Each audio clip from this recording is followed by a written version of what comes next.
There's a book out there.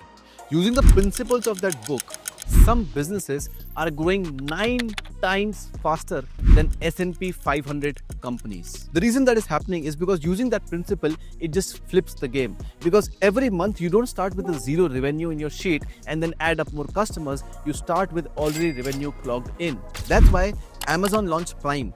Apple is building subscription models. Google has cloud storage. The reason they are doing that is because it is consistent cash flow for their companies. Using the same exact principle of subscription, you can turn your one-time customers into lifelong customers. So stay till the end of this video, because if you understand this, you will not look at your business the same way ever again. Now I'm going to give you around 19 to 21 points after understanding the whole game of subscription and reading the book, what I understood, so that you can use that in your business. The first thing I want you to understand is that whenever you are in a subscription based business, the first advantage that you get is that you would start with a kickstart of revenue every new year compared to another company. Example, let's say I sell a 1 lakh rupees product, that is one time cost, and I did 100 sales in a year, and that's why I made 1 crore rupees.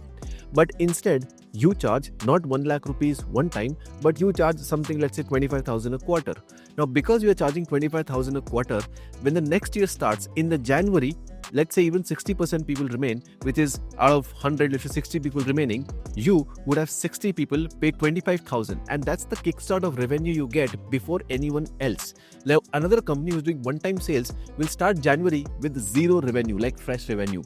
But you, as a business which has subscription in it, would start with some kind of a revenue already coming in the company. Over that, whatever money you make is new money in the company, which gives you a kickstart over other companies. And this is not something I'm saying from the head. This is not something that I'm saying just from my calculation. It's what research says as well. Research found that companies using the subscription model are going 9 times faster, not 9%, 9 times faster than the S&P 500 companies. That means the top 500 companies, you take them on one bucket, then companies that were using subscription model in some way, shape and form in their business are growing 9 times than the average S&P 500 company. And Forrester research also says that we are in the beginning of a new 20-year-old cycle, which simply says that anyone does not want a car anymore, they want a ride. They don't want the cow, they want milk. They don't want the house, they want the stay. The idea is that everyone is going towards less holding capacity. That means if they have something, they don't want to buy it and keep it forever,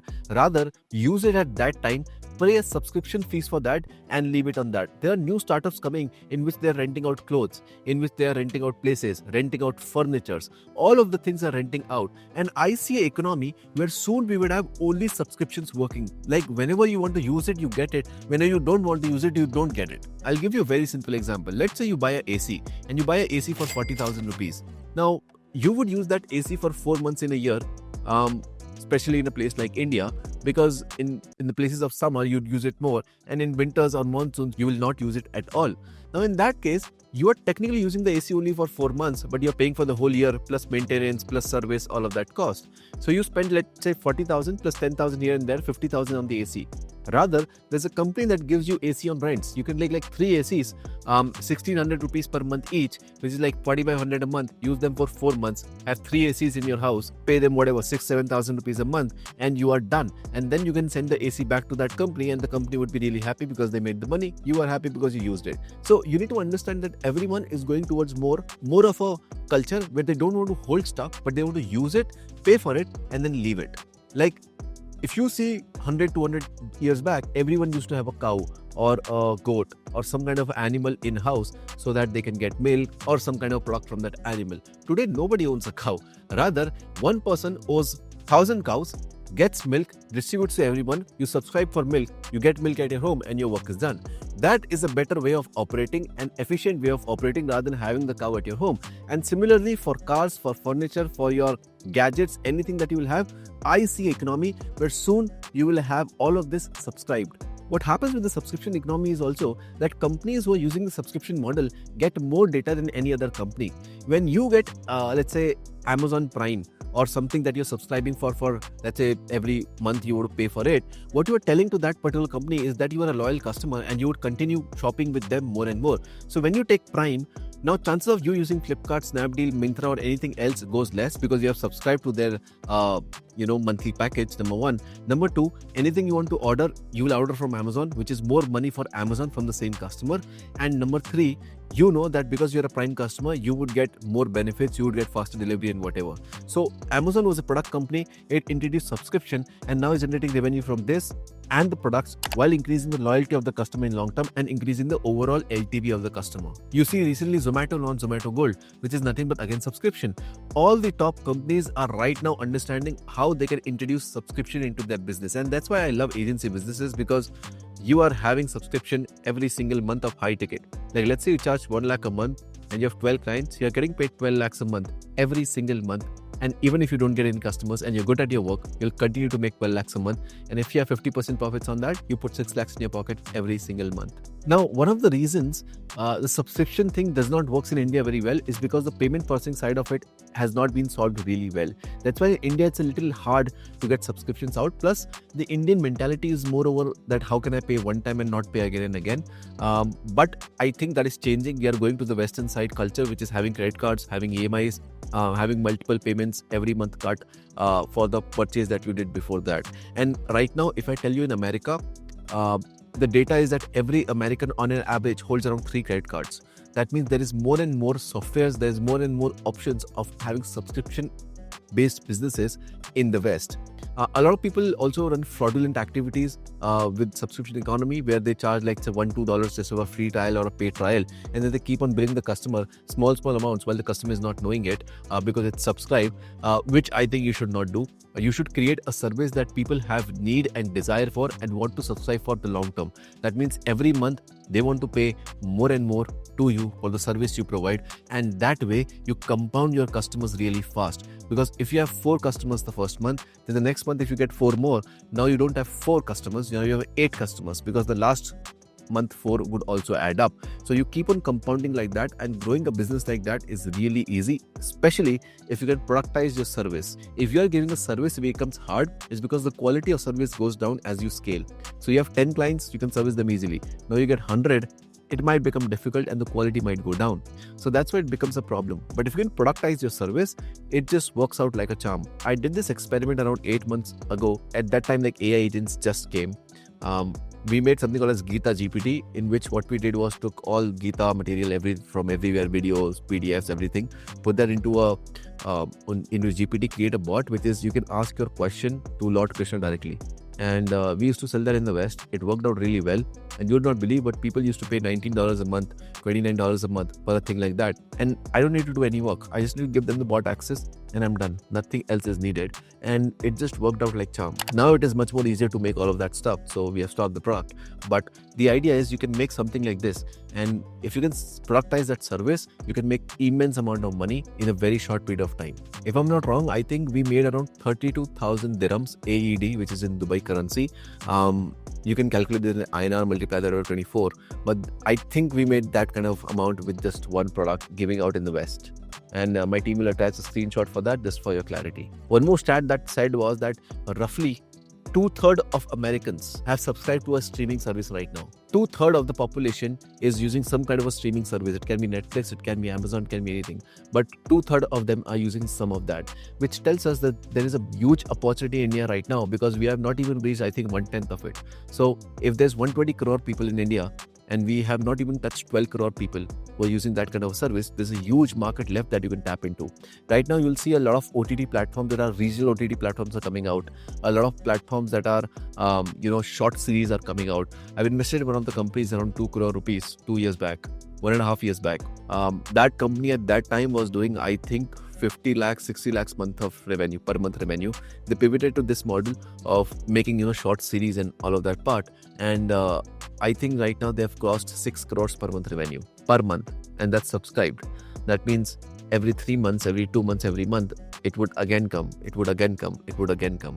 And now you can imagine how furious that model is, how big that company can become. So the whole idea is, how can you integrate that part into your business? Now, it might be very difficult for you to think about a subscription product right now, or a subscription service right now. But what I would suggest is, what you should do, you should look at your business model right now and simply see that whatever money you are making right now, what subscription level you can add as an extra layer of service due to which more people would pay you. Example, if I run an e-commerce platform, can I run a random discount generator every week for a fixed cost or a subscription? If I am a product business in which I am selling, let's say, mobile cases, can I add something called as a magical box, which is like every month you pay some random amount, but every month you'll ship the new case, which will be a surprise to you and you'll not know what is it, right? So you need to think around it. You need to look for more subscription models, in the country, what people are using, and then accordingly use them for your business and see what works for you. Because the idea is that we are moving from an ownership economy to an access economy. That means nobody wants to own stuff, but everyone wants the access of it.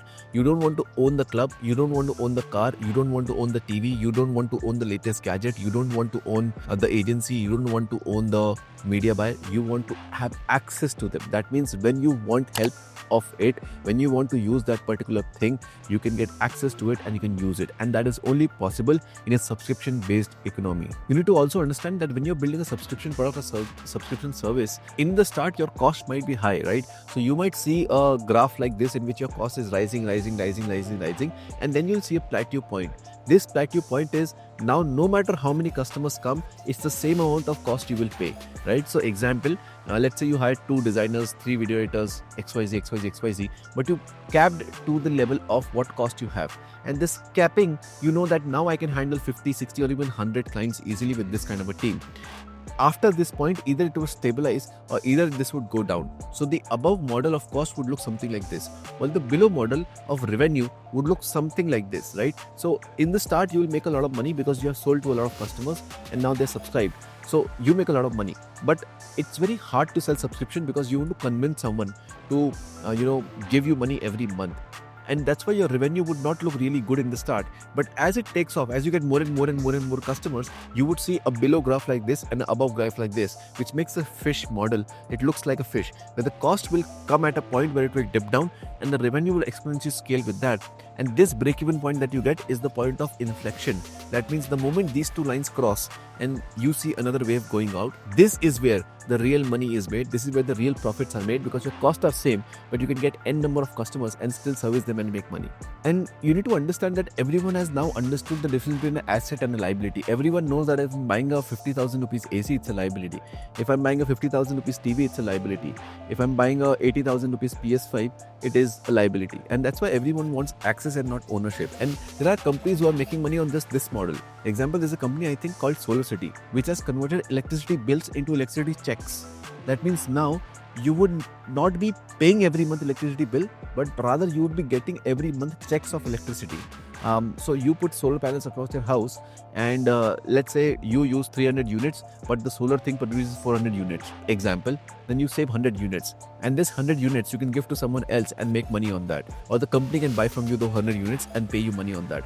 Imagine that kind of model. Like the market is enormous, the market will be growing. You can make killer money with it, right? So there's a company called SolarCity, you can check it out later. But you need to understand the economy is shifting and your business model should also shift with that. I think 3 or 4 years down the line, I'll be, talking about this video in some other video and telling you guys that I told you. I'm telling you right now, if you can somehow think and become creative around how can you add subscription layers in your business, you will automatically make more money and have less stress because every month a fixed money is coming. One of my portfolio companies is around manifestation coaching, right? We do that in the US. We have there a product of $97 a month, which not a lot of people, around 65-70 people are part of, right? So we have our own funnel, we make the profits. On the whole list, we do a monthly launch and we say, if you want, you can have the subscription to you. This is having 65-70 people. Now you can imagine if I'm getting $100 a month from 70 people a month, that's $7,000 a month. And the service we give them in that is just monthly 1 or 2 live calls. But we get $100 a month from each customer. Those calls are really valuable though. But we make $6,000-7,000. That means if the business stops, if the owner fires everyone, if the owner not run any ads, if the owner just destroys everything and says, I'll do only 2 monthly calls and let's see how much profit I can make, he would still make $7,000 a month. That's one of our portfolio companies, right? The reason that is so wonderful is because now the owner is free of anxiety. Like even if a bad month comes, he can stop all the expenses and start getting profit.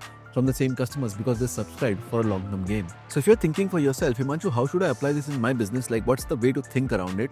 I'll give you a way, right? What you need to keep in mind is once the customer gets the result, like whatever result they want, without owning that particular thing, that's where demand is created, right? I'll give you a simple example. Like, people are renting furniture and making money off that. There are companies right now in India who are making money with that.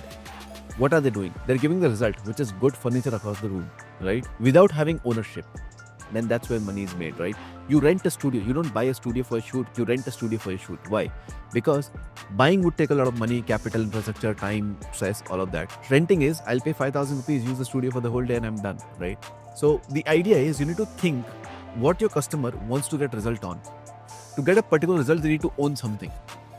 Now, if they want to own something, how can you replace that with subscription economy? That means you can provide that as a rent. There are people who are right now playing the subscription economy in clothes. That means every month we'll send you like 20 pairs for the whole month. Use them, send it back to us. Next month you get new clothes and they keep on repeating like that. So every month you're wearing new clothes without having to worry about buying them, which I think is fantastic because I would love to wear new clothes. Everyone would love to wear new clothes every single time without wanting to pay for them. Just subscribe for them, get shoes, get accessories, get pants, jeans, shirts, whatever you want. Subscribe to them, get those at your home, wear them. You don't even need to wash them. Give it to the company and go off for the next month. So that's how this would be played in the long term, and you need to think for your customer, like how can you add that level for your customer. One more case study was there was a UK snacks company. I don't remember the name exactly, but what that company did was it sends you every couple of weeks one snack box, right? And it has chocolates, it has wafers, it has popcorns, it has all types of snacks, right? A big box they send to your home and you have to subscribe it for monthly. So every month, let's say they send one box. You receive the box and then you need to give feedback. That means there's a QR code or something in the box. You scan it and you simply say send chocolate bars, don't send popcorn, oats were good, wafers were not good, and you give feedback like that. And next month you get another surprise box. The next month you get another surprise box. And this surprise box that you get again and again, this delights the customer, number one, solves the problem of snacks, solves the problem of trying new snacks every single time. And number four, because they're giving feedback loop of what they're liking, what they're not liking, the box gets better each time. It's a very simple idea of sending snacks, but it just works out very well. And you need to understand for yourself that where you can do it for your customer. And it's not only good for the customer, it's also good for the company side. I'll explain you how. When there was a TV economy, Netflix was not there. What used to happen is someone as a director or producer used to team up, put a crore or two, do all the production, everything, test, yes, that, shooting, everything. Launch the show on the TV at a particular time only. See what people are watching, what people are not watching. Are we getting some views? Are we not getting some views? Are people interested in this, not interested in this? And if it failed, it just failed. Like you lost your 1 crore, 2 crore. Like imagine that. And as a company who's owning the TV channel, I need to sell the customer that launch your show. But how would I? Because I need to show success rate to them, and that's not very high. So it becomes really difficult. Like if you remember those times, we had 10 or 12 shows that used to work, like KBC or Saas Bahu or whatever, Tarak Mehta. They used to work and people used to keep on watching them only. And the chances of new show coming out and taking over the market was very less. And the amount of time, energy, effort it takes was high. But in the case of Netflix, the company can operate at a linear cost. Why? Because they just put out shows and they simply see what kind of pattern can we see. We see a pattern of this is working, to this segment of subscription, this is working, to this age, this is working, to this gender, this is working, and they just duplicate and create more versions of that only and nothing else, due to which it would become more profitable in long term, as well as the prediction of success would go higher.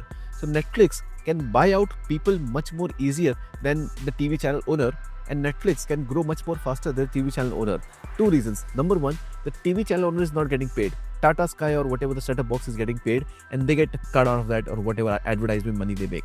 In Netflix, the subscription goes to Netflix, the advertising money goes to Netflix, the brand deals go to Netflix, the creators go on Netflix. So all the people come at center place. You need to understand every business has a linear chain, like this person, then this person, then this person, then this person. You need to understand how can you make your business in such a way that it becomes a circle.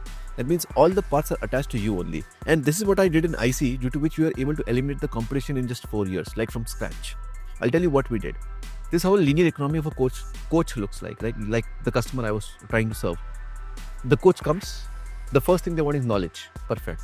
The second thing they want is agency. Now agency is 3-4 types: performance marketing, social media, closing agency, like 3-4 of them. Then comes the third level, which is meta ads, like they need to pay to meta. Then the fourth, payment processor, they will pay to the payment processor like 2.5%. Then comes the fourth part, which is they need to have some kind of vendors with them, or freelancers with them, like designers or video editors or these kind of people, so that they can run the show. And then lastly, they need some kind of software like a LMS or something that they can use to host their course and everything. So it's a chain, right? Now, if I was as a business of IC, I would say, oh, knowledge is one of the factors. Let me just sell knowledge and make money here, which most of the people did. I did not do that. I built an ecosystem. How did I build an ecosystem? I took this chain and met it end to end, due to which I was able to create a loop. And this loop let the customer revolve in the same loop. And till today, I make money on those customers that I served 3-4 years back. They don't even know it, but I still make money on them because they're still in the loop that I created on the first day. This is how my loop looks like. Knowledge, we provide with IC, courses, masterminds, everything, right? Now, once knowledge part is done, the second part was getting agencies. The performance marketing agency they use, mine. The backend closer agency, mine. The social media agency, mine. All of these are companies that I already have equity in. Number 3, Meta. Now, Meta, there are 2 ways. Either you can go directly with Meta or you can have an agency ad account. The agency ad account they use, I have an affiliate on that with the top company already. So when they use an agency ad account, when they go through me or they go through one of my performance marketing agencies, I again get a commission over there. Then comes number 4, which is the payment processor. I give them my payment processor, the company I invested in, and I ask them to use that payment processor, which I make money on again. And lastly, the LMS, the tool, the email marketing system, that is again the company I've invested in. This becomes a loop.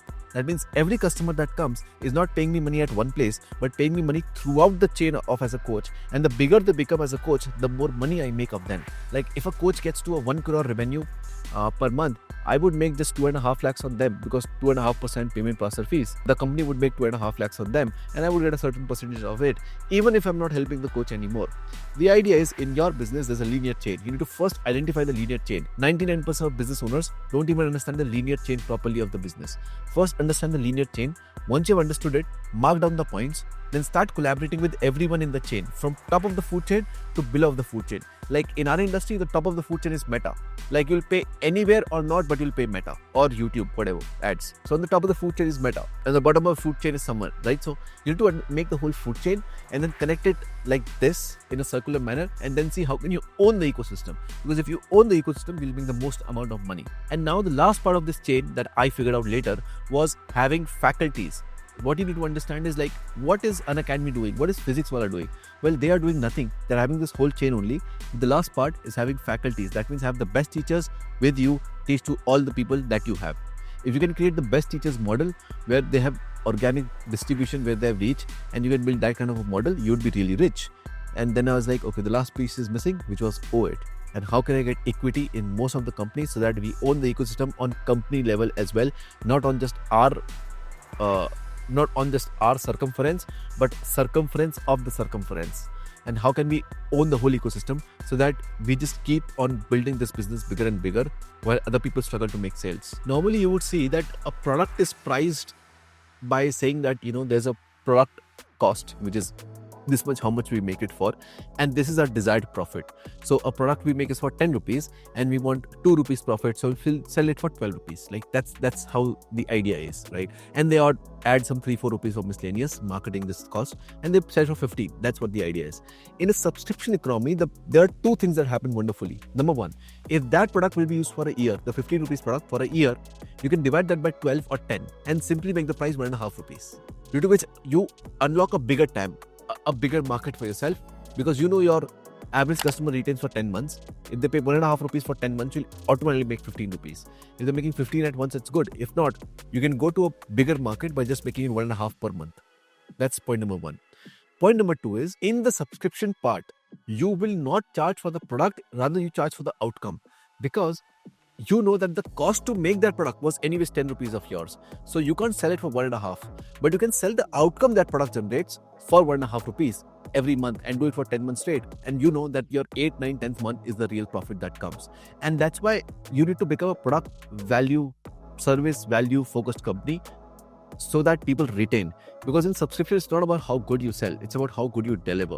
The reason our subscriptions are working right now really well. In O8 is also subscription, by the way, because I get money every month from that portfolio company.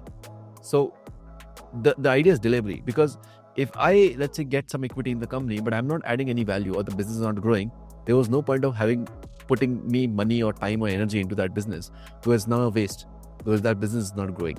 The idea is if I put my time, money, energy into that business, I scale that business up and I get every month a check, a cut out of the profits every month at big scales. With hundreds of companies. Right now I don't have hundreds, I'm in tens, but to get that with hundreds of companies every month is just enormous as a model. And that's why I say that subscription economy is not only good for the companies but also for the customers, is because the customers will get more value out of the same thing, and their retention matters the most to the companies. The companies would have enormous amount of delivery efforts to retain more customers, which is benefit for the customer as well. Now, one number that you need to understand in the subscription economy is called as churn rate. That means how many people leave you every month. Let's say you have a 10% churn rate. So think about this. You have a $100 product. You get 100 new customers every month and you have a 10% churn rate. If I ask you how much you would make, you'll simply say, oh, $100 into $100, $10,000 my first month. Second month, those 100 plus new 100. So it's 20,000. And you just keep on calculating that and you'll tell it's an infinite business because in 5 years we make a lot of money. I'll say no. Your business will plateau at $100,000. And the reason I'm saying so is because your churn rate is 10%. That means 10% of customers leave every month. So when you will be touching 1,000 customers, you will be losing 100 customers every month because your churn rate is 10%. That means you'll be stuck at 900. Now next month comes, you get 100 new customers because you're getting 100 a month. You're 1,000 again, but you lose 10% more. So you lose 100. So you're at break even. That means from $90,000 to $100,000 is the cap of your business. The whole idea of understanding like how good you are at subscription game is by understanding how low is your churn rate and is your churn rate decreasing. If your churn rate is decreasing, that is a very wonderful sign that you are in a very good subscription business right now, because you are getting lesser and lesser churn with the time. So your churn goes from 10% to 8% to 7% to 5 to 4 to 3 to 2 to 1 to technically 0. And 0 is the ball mark. If you hit 0 churn rate, you are a billionaire, because you would have a business that would just keep on making money and no one would leave ever from that business, which is very hard to do, but it is possible if you can cater to the deep needs of a customer.